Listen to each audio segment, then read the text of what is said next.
Hi hello ನಮಸ್ಕಾರ ಸ್ನೇಹಿತರೆ. ಕರ್ಣನ ತಾಯಿಯ ಒಂದು ಪೂಜೆ ನಡೀತದೆ. ಇದರಿಂದಾಗಿ ಕರ್ಣ ಮನೆಗೆ ಹೋಗೋ ಪರಿಸ್ಥಿತಿ ಬಂದಿದೆಯಾ, ಈ ಕಡೆ ಕರ್ಣನ ಅಮ್ಮ ಬದುಕಿದಾರು ಸತ್ತಿದಾರು ಅನ್ನೋ ಒಂದು ದೊಡ್ಡ ಸತ್ಯ ರಿವೀಲ್ ಆಗೋದ್ರಲ್ಲಿದೆ. ಹಾಗಾದರೆ ಆಗತ್ತೇನು ಆಗ್ತಿರೋದೇನು ತಿಳ್ಕೊಬೇಕು ಅಂದರೆ ಈಗಲೇ ನಮ್ಮ ಈ ಚಾನಲ್ನ ಸಬ್ಸ್ಕ್ರೈಬ್ ಮಾಡಿ, ಹಾಗೆ ಒಂದು ವಿಡಿಯೋವನ್ನು ಪೂರ್ತಿಯಾಗಿ ನೋಡಿ. ಇಲ್ಲಿ ಕರ್ಣನ ಅಮ್ಮಂಗೆ ಶಾಂತಿ ಪೂಜೆನ ಮಾಡಿಸ್ತಿದ್ದಾರೆ ಇಲ್ಲಿ ಆಯಿ. ಅದಕ್ಕೋಸ್ಕರ ಮನೇಲಿ ಅವರ ಮಗಳು ಹಾಗೆ ಆ ಪಾಪಮ್ಮಜ್ಜಿ ಇಬ್ಬರನ್ನ ಕೂಡ ದೇವಸ್ಥಾನಕ್ಕೆ ಪೂಜೆಯನ್ನು ನೆಪದಲ್ಲಿ ಹೊರಗಡೆ ಕಳಿಸಿದ್ದಾರೆ. ಈ ಕಡೆ ಪುರೋಹಿತರು ಕೂಡ ಬರ್ತಾರೆ, ಒಂದು ಜಾಗದಲ್ಲಿ ಎಲ್ಲ ರೀತಿಯ ತಯಾರಿನ ಕೂಡ ಮಾಡ್ಕೋತಿದ್ದಾರೆ. ಅದರ ನಡುವೆ ರಾಜೇಂದ್ರ ಅವರ ತಂಗಿ ಬಂದಿದ್ದ, ಏನು ಮಾಡ್ತಿದ್ದೀರಾ ಅಯ್ಯ ಅಂತ ಕೇಳೋದಕ್ಕೆ ಪೂಜೆ ಮಾಡಿಸ್ತಾ ಇದ್ದೀನಿ. ನಿಮ್ಮ ಅಣ್ಣನ ಮೊದಲನೇ ಹೆಂಡತಿಯಿಂದಾಗಿ ನನ್ನ ಮಗಳಿಗೆ ತೊಂದರೆ ಆಗ್ತದೆ, ಹಾಗಾಗಿ ಪ್ರೇತಾತ್ಮಕ್ಕೆ ಶಾಂತಿ ಮಾಡಿಸ್ಬೇಕು, ಅದಕ್ಕೋಸ್ಕರ ಮಾಡಿಸ್ತಾ ಇದ್ದೀನಿ ಅಂತ ಹೇಳ್ತಾರೆ. ಒಂದು ರೀತಿ ಅವ್ರಿಗೂ ಕೂಡ ಕಸವಿಸಿ ಆಗತ್ತೆ ರಾಜೇಂದ್ರ ಅವರ ತಂಗಿಗೂ ಕೂಡ.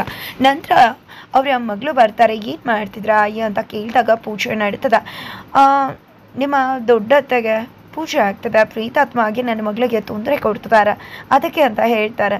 ನಂತರ ಈ ಕಡೆ ಮಾವಂಗೂ ಮತ್ತು ಅತ್ತೆಗೂ ತಿಳಿಸಿದ್ರ ಅಂದಾಗ, ನಿನ್ಗೆ ಯಾಕೆ ಅದೆಲ್ಲ, ನಾನಿಲ್ಲಿ ಪೂಜೆ ಮಾಡಿಸ್ತದೆ, ನಿನಗದೆಲ್ಲ ಬೇಕಾಗಲ್ಲ, ಸುಮ್ಮನೆ ಪೂಜೆಗೆ ಕುತ್ಕೊಳ್ಳೋ ಆಗಿದ್ರೆ ಕುತ್ಕೊಳ್ಳಿ, ಇಲ್ಲ ಅಂದರೆ ಸುಮ್ಮನೆ ಹೋಗ್ತಾ ಇರಿ ಅಂತ ರೇಗ್ ಬಿಡ್ತಾರೆ ಆಯ್. ನಂತರ ಬರೋದು ಕೂಡ ಬರ್ತಾರೆ, ಏನಜ್ಜಿ ಅವಳು ಹೇಳ್ತಿರೋದ್ರಲ್ಲಿ ಏನು ತಪ್ಪಿದೆ, ಏನು ಮಾಡ್ತಿದ್ರಾ ನೀವು, ಇದೆಲ್ಲ ಅಪ್ಪ ಅಮ್ಮಂಗೆ ತಿಳಿಸೇ ಮಾಡಿಸ್ಬಹುದಿತ್ತಲ್ವ, ಅವ್ರ ಆ್ಯಬ್ಸೆನ್ಸಲ್ಲಿ ಮಾಡಿಸೋ ಅವಶ್ಯಕತೆ ಏನಿದೆ ಅಂತ ಕೇಳ್ತಿದ್ರೆ, ಏನು ನಿನ್ನಿಂದ ಹೇಳಿ ನಾನು ಕಲಿಬೇಕಾ, ನನಗೆ ಗೊತ್ತದ ನಾನು ಏನು ಮಾಡಿಸ್ತಿದ್ದೇನೆ ಅಂತ, ನಾನು ಏನೇ ಮಾಡಿದ್ರೂ ಕೂಡ ನಿಮ್ಮಮ್ಮನ ಒಳ್ಳೇದಕ್ಕೋಸ್ಕರನೇ ಮಾಡೋದು, ನಿಮ್ಮಪ್ಪನ ಮೊದಲನೇ ಹೆಂಡತಿ ಪ್ರೇತಾತ್ಮ ನಮ್ಮ ಮಗಳಿಗೆ ತೊಂದರೆ ಕೊಡ್ತದ, ಅದಕ್ಕೆ ಪೂಜೆ ಮಾಡಿಸ್ತಿರೋದು, ಪ್ರೇತಾತ್ಮಕ್ಕೆ ಶಾಂತಿ ಮಾಡಿಸ್ತಿರೋದು ಅಂತ ಹೇಳ್ತಾರೆ. ನಂತರ ಈ ಕಡೆ ಇಲ್ಲಿ ಕರ್ಣನ ಅತ್ತೆ ಮಗಳು ಹೋಗಿದೆ, ಮಾವ ಆಫೀಸಲ್ಲಿದ್ದಾರೆ, ಆದಷ್ಟು ಬೇಗ ಬರ್ತೀರಾ, ತುಂಬ ಅರ್ಜೆಂಟ್ ಇದೆ ಅಂತ ಹೇಳಿ ರಾಜೇಂದ್ರ ಅವ್ರಿಗೆ ಕಾಲ್ ಮಾಡಿ ಕರೀತಿದ್ದಾಳೆ.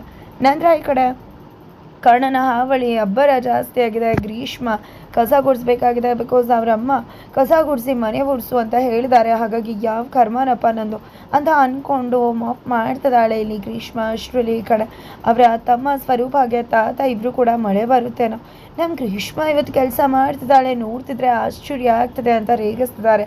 ಹಾಗಾದರೆ ಈ ವರ್ಷ ಮಳೆ ಬೆಳೆ ಎರಡೂ ಕೂಡ ತುಂಬ ಚೆನ್ನಾಗಾಗುತ್ತೆ ಅಂತ ತಾತ ಕೂಡ ರೇಗಿಸ್ತಿದ್ದಾರೆ.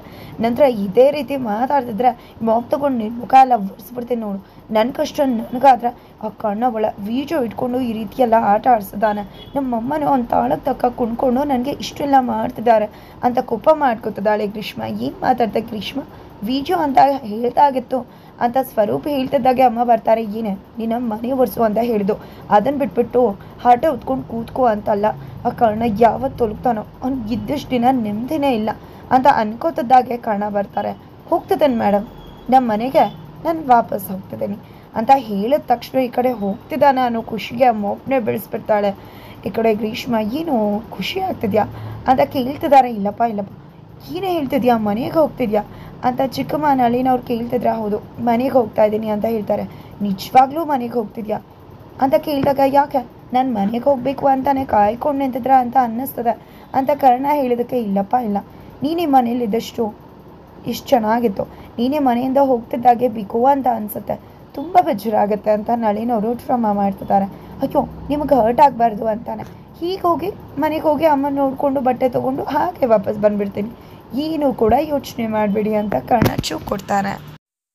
ನಂತರ ಈ ಕಡೆ ಕರ್ಣ ಬಂದದ, ನೋಡಿ ನಾನು ಇಲ್ಲದೇ ಇರಬೇಕಿದ್ರೆ ಏನಾದರೂ ಸಾಹಿತ್ಯ ಅವ್ರಿಗೆ ತೊಂದರೆ ಕೊಟ್ಟರೆ ಗ್ರೌಂಡಿಂದನೇ ಔಟ್ ಮಾಡಿಬಿಡ್ತೀನಿ ಅಂತ ಹೇಳಿ ಮೊಬೈಲ್ ಇಟ್ಕೊಂಡು ಎದುರಿಸ್ತಿದ್ರೆ, ಏನಿಲ್ಲಪ್ಪ ಹಾಗೇನಿಲ್ಲ, ನೀನೇನು ಯೋಚನೆ ಮಾಡಬೇಡ ಕರ್ಣ, ಹೋಗ್ತಿದ್ಯಾ ಒಂದು 4 ದಿನ ಇದ್ದು ಬಾ ಅಂತ ನಳಿನ ಆಂಟಿ ಹೇಳ್ತಾರೆ. ಹೌದಾ ಅಂಥದ್ದಾಗ ಇಲ್ಲ ಸಂಜೆ ಅಷ್ಟರಲ್ಲಿ ಬಂದುಬಿಡು ಅಂತ ಹೇಳ್ತಾರೆ. ಸರಿ ಅಂತ ಹೇಳಿ ಕರ್ಣ ಅಲ್ಲಿಂದ ಹೋಗ್ತಿದ್ದಾಗೆ ಈ ಕಡೆ ಸ್ವರೂಪ, ಏನಮ್ಮ ಕರ್ಣ ಏನೋ ಹೇಳ್ತಿದ್ದ, ವಾರ್ನ್ ಮಾಡ್ದಂಗೆ ಅನ್ನಿಸ್ತತ್ತು, ಗ್ರೌಂಡಿಂದ ನೀವು ಔಟ್ ಮಾಡಿಬಿಡ್ತೀನಿ ಅಂತದ, ಆದರೂ ಕೂಡ ನೀನು ಸುಮ್ಮನೆ ಇದ್ದೆ ಅಂತ ಹೇಳ್ತಿದ್ದಾರೆ. ಈ ಕಡೆ ಆ ರೀತಿ ಏನಿಲ್ಲ, ನೀನೇನು ಕೇಳಿಸ್ಕೊಂಡೋ ಏನೋ ಅಂತ ಹೇಳ್ತಿದ್ದಾರೆ ಅಮ್ಮ. ಜೊತೆಗೆ ಈ ಕಡೆ ತಾತ ಕೂಡ, ಹೌದು ಇಷ್ಟು ದಿನ ಕರ್ಣ ಅಂದರೆ ಉರ್ದು ಬೀಳ್ತಿದ್ದು ನೀವು, ಈಗ ಯಾಕೆ ಎದುರ್ಕೋತಿದ್ದಾಳೆ, ನನಗ್ಯಾಕೋ ಏನೋ ಅನ್ನಿಸ್ತದೆಯಲ್ಲ ಅಂತ ತಾತ ಹೇಳ್ತಿದ್ರೆ, ನೀವು ಏನೇನೋ ಅಂತ ಅಂದ್ಕೊಂಡು ಯೋಚನೆ ಮಾಡ್ತಿದ್ರ. ಏಯ್ ಮನೆ ಹೊಡ್ಸೆ ನೀನು ಅಂತ ಹೇಳಿ ಗ್ರೀಷ್ಮಗೆ ಹೇಳಿ ಒಲೆ ಮೇಲೆ ಹಾಲಿಟ್ಟಿದ್ದೀನಿ, ಪಾತ್ರೆ ಲಾಟಿದೆ ತೊಳೆಯೋದಕ್ಕೆ ಅಂತ ಅಂದ್ಕೊಂಡು ಹೋಗೇ ಬಿಡ್ತಾರೆ.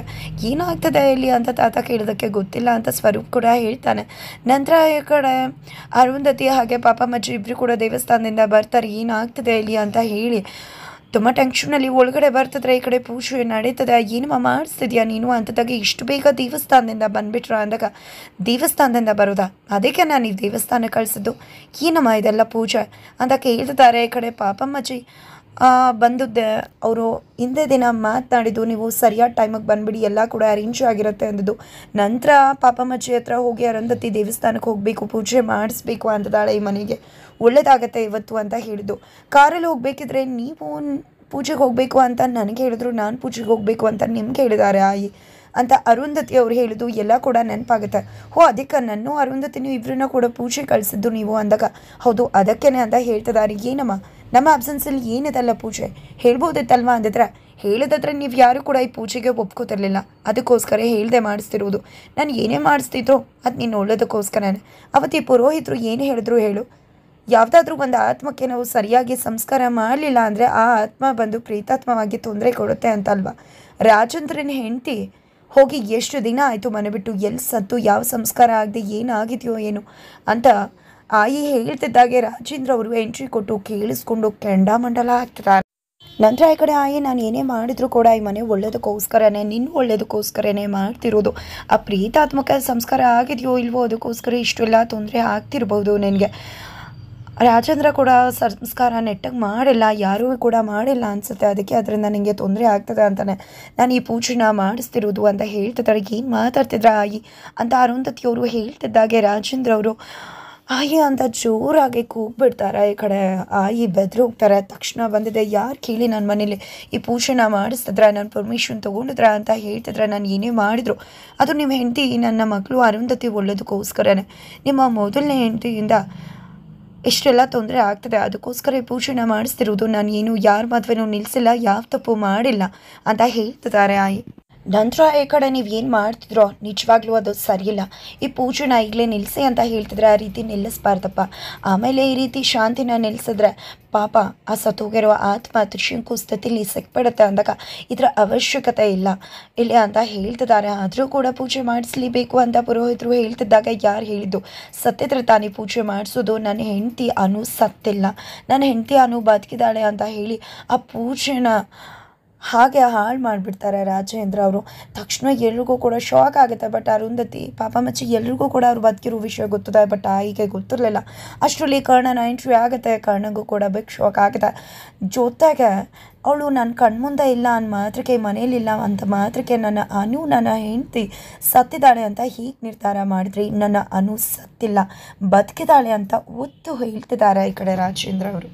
ನಂತರ ಈ ಕಡೆ ಪುರೋಹಿತರು, ಏನಮ್ಮ ಬದುಕಿರೋರನ್ನ ಸತ್ತಿದ್ದಾರೆ ಅಂತ ಪೂಜೆ ಮಾಡಿಸೋಕೆ ಬಂದಿದ್ರಲ್ಲ ಅಂತ ಕೇಳ್ತಿದ್ರೆ, ಅಯ್ಯೋ ನಮ್ಮ ಅಳಿಯ ಅಂದ್ರಿಗೂ ಕೂಡ ಗೊತ್ತಿಲ್ಲ ಅವ್ರು ಸತ್ತಿದಾರೋ ಬದುಕಿದಾರೋ ಅಂತ. ಹುಡುಗಿ ಮನೆ ಬಿಟ್ಟು ಹೋಗಿ ತುಂಬ ವರ್ಷ ಆಗಿದೆ, ಅವಳು ಏನಾದರೂ ಸತ್ತಿದ್ರೆ ಇವ್ರಿಗೂ ಈಗಲೂ ಕೂಡ ಗೊತ್ತಿಲ್ಲ ಅವಳು ಬದುಕಿದಾಳೋ ಇಲ್ವೋ ಅಂತ ಸುಮ್ಮನೆ ಕಿರ್ಚಾಡ್ತಿದ್ದಾರೆ ಅಷ್ಟೇ. ಜೊತೆಗೆ ನನ್ನ ಮಗಳು ಅವ್ರನ್ನ ಮದುವೆ ಆಗಿದ್ದಾರೆ ಅನ್ನೋ ಕಾರಣಕ್ಕೆ ಅವಳು ಏನಾದರೂ ಸತ್ತಿದ್ದು ಪ್ರೀತಾತ್ಮ ಬಂದು ಕಾಡ್ತಿದ್ರೆ ಅದಕ್ಕೆ ರೆಸ್ಟ್ ತೊಗೊಳ್ಳೋದು ಯಾಕೆ ಅಂತ ಪೂಜೆ ಮಾಡಿಸ್ತಿದ್ದೀನಿ ಅಂತಂದರೆ, ನೋಡಿ ಆಗಿ ಪದೇ ಪದೇ ಹೇಳ್ತಾ ಇದ್ದೀನಿ, ನಾನು ಸತ್ತಿಲ್ಲ ಬದುಕಿದಾಳೆ, ನನ್ನ ನಿಮ್ಮ ಥರ ಉಸಿರ ಆಡ್ತಿದ್ದಾಳೆ ಅಂತ ಹೇಳ್ತಿದ್ದಾಗ ಈ ಕಡೆ ಕರ್ಣ, ಆದರೆ ನಮ್ಮ ಪಾಲ್ಗೆ ಸತ್ತಿದ್ದಾರೆ ಅವರು ಅಂತ ಹೇಳ್ತಾನೆ. ಎಲ್ರಿಗೂ ಕೂಡ ಬಿಗ್ ಶಾಕ್ ಆಗುತ್ತೆ.